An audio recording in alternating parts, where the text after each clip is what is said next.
Some movies pushed the line. These ones ripped it out of the ground, stomped on it, and dared anyone to stop them. Cops raided theaters. Reels got hauled off in evidence bags. Whole towns put up "banned here" signs like it was a badge of honor. And yet, audiences lined up around the block. Why? Because these were films you weren't supposed to see. And as you know, nothing sells like forbidden fruit. Let's start with the one that practically invented the gore economy. Blood Feast, 1963. This is ground zero for the splatter genre. Herschel Gordon Lewis took a tiny budget, a Miami caterer, and an absurd ancient goddess plot, and turned it into the first American film to make gore its main selling point. The setup? A seemingly polite food vendor secretly butchers young women and uses their parts for a ritual feast. Subtle? Not even close. Fake blood poured like cheap syrup. Body parts looked like leftovers from a discount butcher, and the acting was the kind you'd expect from a neighbor's backyard play. Censors lost it. The UK banned it outright. In the US, police raided screenings, confiscating reels mid-show. Lewis leaned into the chaos, advertising it as too shocking for human eyes, and even hired nurses to help the faint of heart. In reality, the nurses were part of the marketing. Audiences didn't care about the reviews calling it garbage.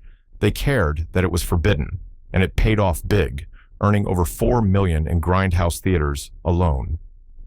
Lewis later bragged that every insult from critics was free advertising.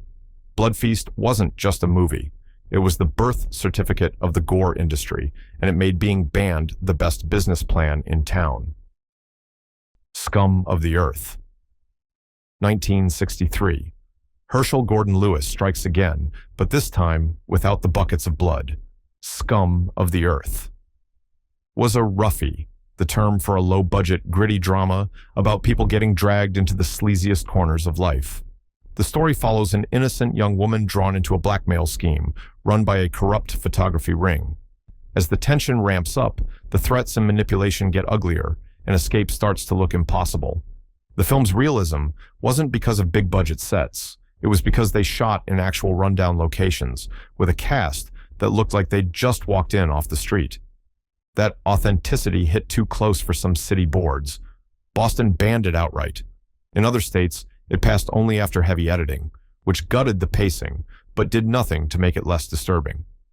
Despite all the moral outrage, Lewis turned the whole thing into a touring show, selling it directly to grindhouse cinemas across the country. By avoiding the MPAA entirely, he kept control and the profits. Scum of the Earth. Proved you didn't need gore to shock audiences, just a story that felt like it could be happening in the alley behind the theater. The Touch of Her Flesh, 1967.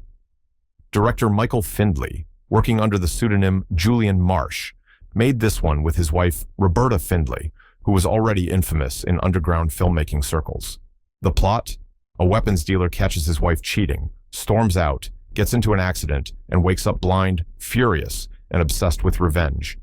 What follows is a grim spree, as he tracks down women and dispatches them in increasingly bizarre ways. Blow darts, poisoned roses, and knives all make the list. Boston and Detroit refused to screen it. Canadian Customs called it dangerously psychopathic. In New Jersey, a theater owner was arrested for showing it, then defiantly put it back on the bill the moment he made bail. No official box office exists, but it made enough money to spawn 2 sequels, making it a full trilogy. Roberta Findley was blunt about their approach. They made what sold, and shock value sold best. The Touch of Her Flesh wasn't polished or artful, it was designed to provoke, and it succeeded. For fans of exploitation, it's remembered as one of the purest examples of revenge cinema with zero moral compass. She Freak, 1967. If you've ever seen Todd Browning's 1932 classic Freaks, you know the premise. Sideshow life gets dark fast. She Freak takes that setup and cranks up the grime. Set in a traveling carnival, it follows a waitress who runs off to join the circus, marries the sideshow boss, and then plots to take his place. Things get ugly, and her fate ends up worse than anything she imagined.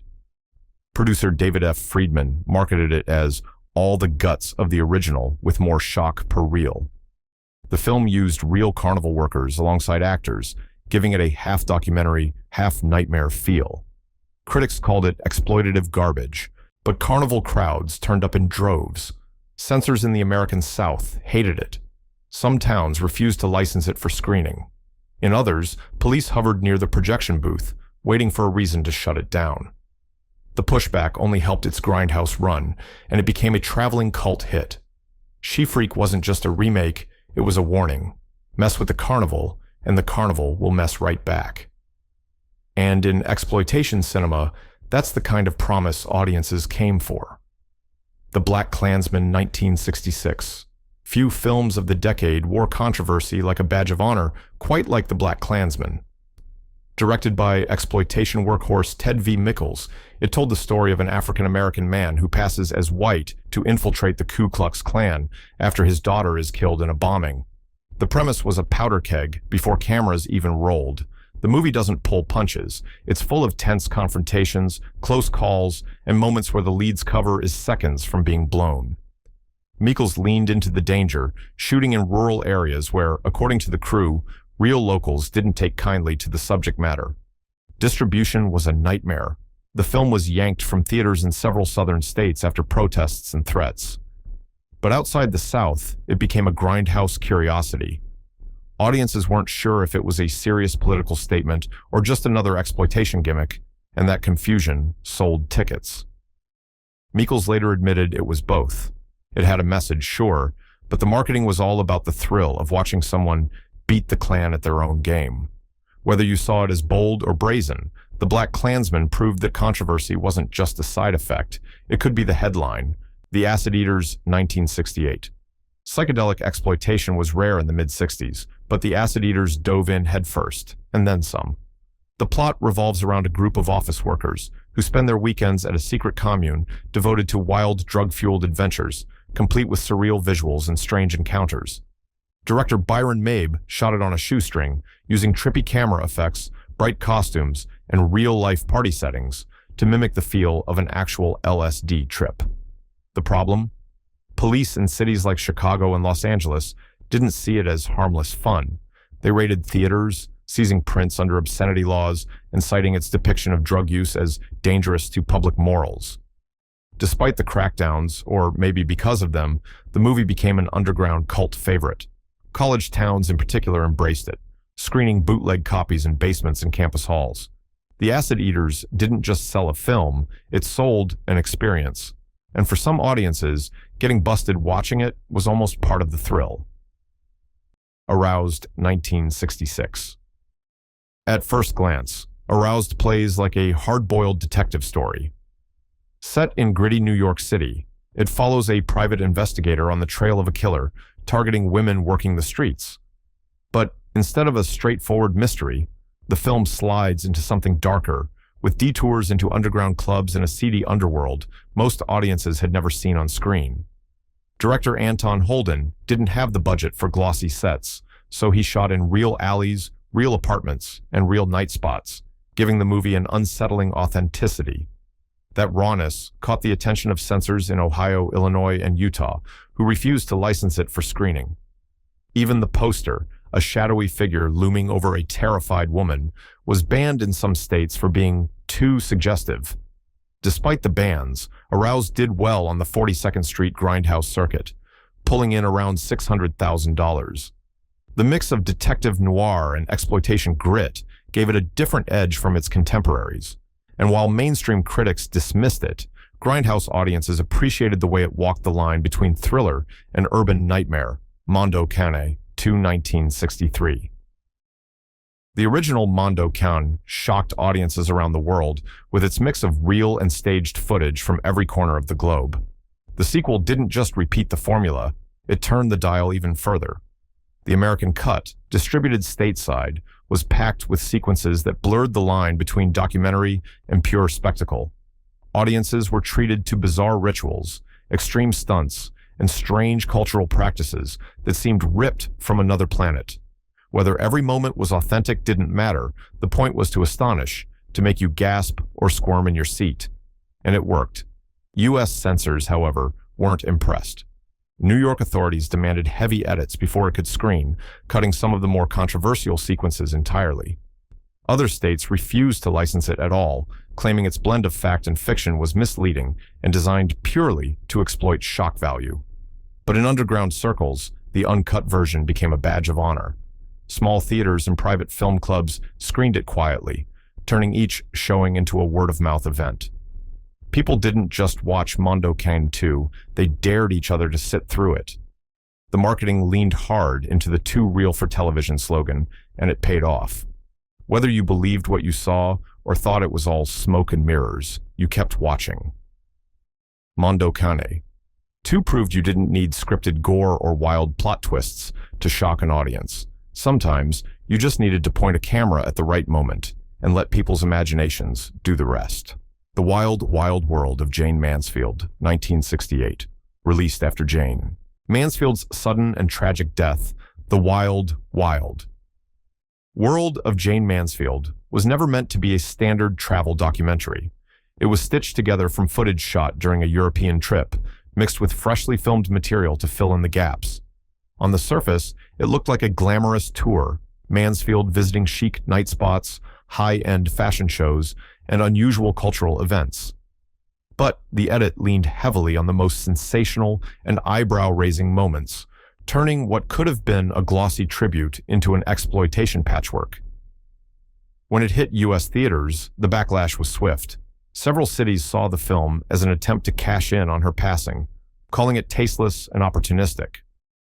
Los Angeles police reportedly investigated certain screenings for obscenity, while smaller towns simply banned it outright. Predictably, that controversy only made it more appealing to curious audiences. People came expecting a polished memorial to one of Hollywood's most famous bombshells. What they got was part glamorous postcard, part tabloid fever dream. The uneven tone, swinging from lighthearted sightseeing to questionable behind-the-scenes segments, left some viewers fascinated and others offended. Despite, or maybe because of, the mixed reactions, the film carved out a strange legacy. Today, it stands as one of the oddest entries in Mansfield's career and a reminder that in the 60s, even a travelogue could become a lightning rod. When a movie can't decide if it's a celebration or a scandal, it tends to live on for all the wrong and right reasons. Shanty Tramp, 1967. Shanty Tramp was built for shock from frame one.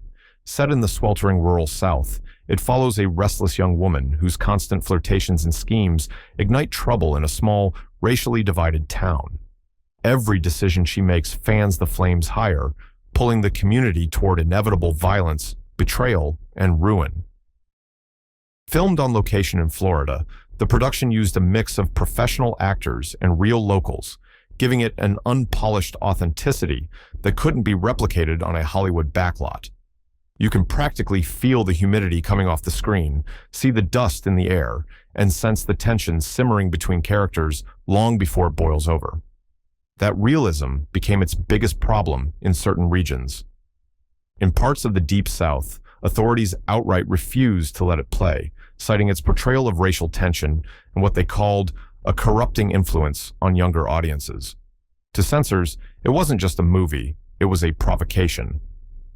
Producer K. Gordon Murray, a master at marketing regional oddities, sold it hard to the drive-in circuit. The film's lurid title and daring premise pulled curious crowds, and it became a minor hit among exploitation fans. By 1967 standards, Shanty Tramp was fearless. It didn't tiptoe around taboos, it walked right through them. That's what gave it staying power. It wasn't just shocking for what it showed, it was shocking because it chose to show it exactly where it would stir up the most noise. Something weird. 1967.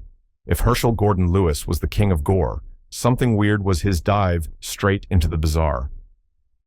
The film blends crime drama, occult horror, and psychedelic imagery in a story that refuses to play by the rules. It kicks off with a man horribly disfigured in an accident. Out of nowhere, a mysterious woman appears, offering to restore his face, but only if he agrees to be hers. He accepts, and along with his new looks comes a strange gift, psychic powers. Before long, he's working with the police to track down a killer, using his abilities to get inside the criminal's mind. But the deeper he digs, the more the case becomes tangled with the supernatural. An unseen, malevolent force seems to stalk every step, and reality itself starts to bend.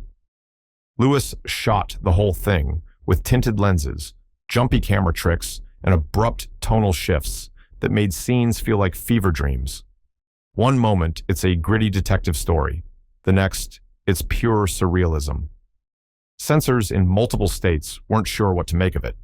They ended up cutting several minutes, calling it indecipherably obscene, a phrase that instantly made audiences want to see what had been removed. On the grindhouse circuit, the film became a cult oddity. Fans came for the Lewis name and stayed for the sheer unpredictability. Something weird wasn't about neat storytelling or tidy endings. It was about throwing you into a world where nothing made sense except the urge to keep watching. So there you have it, 15 60s exploitation films that didn't just test the limits, they rewrote them. Bans, raids, protests, none of it slowed them down. If anything, it made them legendary. From blood-soaked shockers to psychedelic fever dreams, these movies proved one thing. Tell people they can't watch something, and they'll want it even more. Which of these would you dare to sit through? Drop your pick in the comments, hit that like button, and subscribe for more dives into cinema's wildest hidden corners.